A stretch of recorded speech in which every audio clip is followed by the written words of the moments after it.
ഇത് സിലിക്കൺ ബാഗാണ് കേട്ടോ. ഈ സിലിക്കൺ ബാഗിലിട്ടിട്ട് പത്തിരിയുടെ നല്ല ചൂടുള്ള മാവൊക്കെ നല്ല ഈസി ആയിട്ട് നമുക്ക് കുഴച്ചെടുക്കാൻ പറ്റും.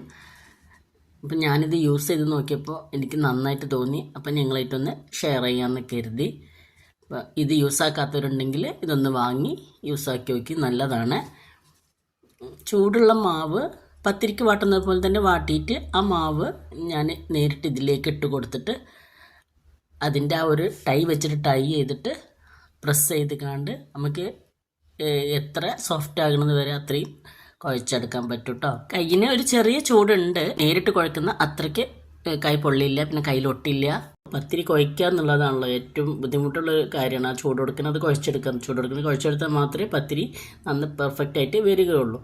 പിന്നെ അത് ഞാൻ ഉരുളകളാക്കി എടുത്ത ഉരുളയിലേക്ക് കുറച്ച് വെളിച്ചെണ്ണ ആഡ് ചെയ്ത് കൊടുക്കണം, ഒട്ടി പിടിക്കാതിരിക്കാൻ വേണ്ടിയിട്ട് കേട്ടോ. ഈ ഒരു ബാഗ് ഉണ്ടെന്നുണ്ടെങ്കിൽ, സിലിക്കൺ ബാഗ് ഉണ്ടെന്നുണ്ടെങ്കിൽ ചൂടോട് തന്നെ ആ മാവ് അതിലിട്ട് വെച്ചിട്ട് നന്നായിട്ട് കുഴച്ചെടുക്കാൻ പറ്റും. അപ്പം നല്ല സോഫ്റ്റായിട്ട് കിട്ടുന്നതുകൊണ്ട് പത്തിരി നമുക്ക് വേഗത്തിൽ തന്നെ പരത്തിയെടുക്കുകയും ചെയ്യാം. ഞാൻ പ്രസ്സിലൊന്ന് അമർത്തിയതിന് ശേഷമാണ് പരത്തിയെടുക്കുന്നത്. മുഴുവൻ ഉരുളകളാക്കി അമർത്തി പരത്തി ഈ പത്തിരി അടച്ച് എടുത്ത് വെക്കുകയാണ്. ഇപ്പോൾ രാവിലെയാണ് പത്തിരി പരത്തി വയ്ക്കുന്നത്, വൈകുന്നേരമാണ് ചുട്ടെടുക്കുക.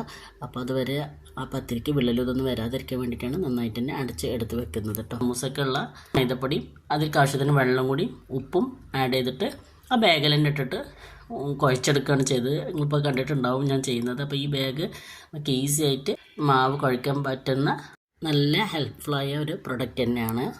വാങ്ങാത്തവരുണ്ടെങ്കിൽ വാങ്ങി നോക്കുക, അധികം വിലയൊന്നുമില്ല. ലിങ്ക് വേണമെങ്കിൽ കമൻറ്റിൽ പറഞ്ഞാൽ മതി, ഞാൻ ഷെയർ ചെയ്യാം. സമൂസ ഷീറ്റില്ലാതെയാണ് ഞാൻ ഈ സമൂസ ചെയ്തെടുക്കുന്നത്. മൈദപ്പൊടി കുഴച്ചെടുത്തിട്ട് ഇതുപോലെ ഫോൾഡ് ചെയ്തെടുക്കുകയാണ് ചെയ്യൽ, പണ്ട് മുതലേ ചെയ്യുന്ന ഒരു രീതിയാണ്. അപ്പോൾ നമുക്ക് വേഗത്തിൽ തന്നെ സമൂസ തയ്യാറാക്കി എടുക്കാൻ പറ്റും. ചപ്പാത്തിയിലേറെ കുറച്ചുകൂടി വലിപ്പമുള്ള രീതിയിലാണ് സമൂസക്ക് പരത്തിയെടുക്കുക കേട്ടോ.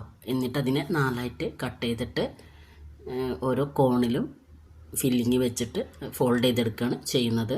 ഈ ഒരു രീതിയിൽ വേഗത്തിൽ തന്നെ നമുക്ക് സമൂസ തയ്യാറാക്കി എടുക്കാൻ പറ്റും.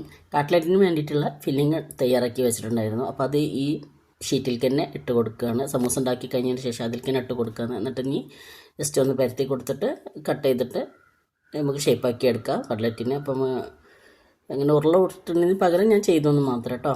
കുക്കിംഗ് ജോലികളൊക്കെ ചെയ്യുമ്പോൾ നമുക്ക് ഏറ്റവും ബുദ്ധിമുട്ടുള്ള കാര്യമാണ് പാത്രങ്ങൾ കഴുകുക എന്നുള്ളത്. അപ്പോൾ ഒരേ ഒരു ഷീറ്റിൽ തന്നെയാണ് ഞാൻ ഈ മൂന്ന് കാര്യങ്ങളും ചെയ്തെടുത്തത്. അപ്പോൾ നിങ്ങൾക്ക് മനസ്സിലായിട്ടുണ്ടാവും എത്ര ഈസിയാണെന്നാണ്. ഈ ഒരു 2 പ്രൊഡക്റ്റ് ഉണ്ടെങ്കിൽ നമ്മളെ ജോലി ഒരുപാട് കുറയും, പാത്രം കഴുകാനും കുറയും. അങ്ങനെ ഇനി വൈകുന്നേരമാണ് ഇതൊക്കെ ഫ്രൈ ആക്കി എടുക്കുക, പത്തിരിയാണെങ്കിൽ ചുട്ടെടുക്കുകയൊക്കെ ചെയ്യട്ടോ. ലിങ്ക് വേണമെന്നുണ്ടെങ്കിൽ കമൻറ്റിൽ അറിയിക്കുക. ഇന്നത്തെ വീഡിയോ ഇത്രയേ ഉള്ളൂ.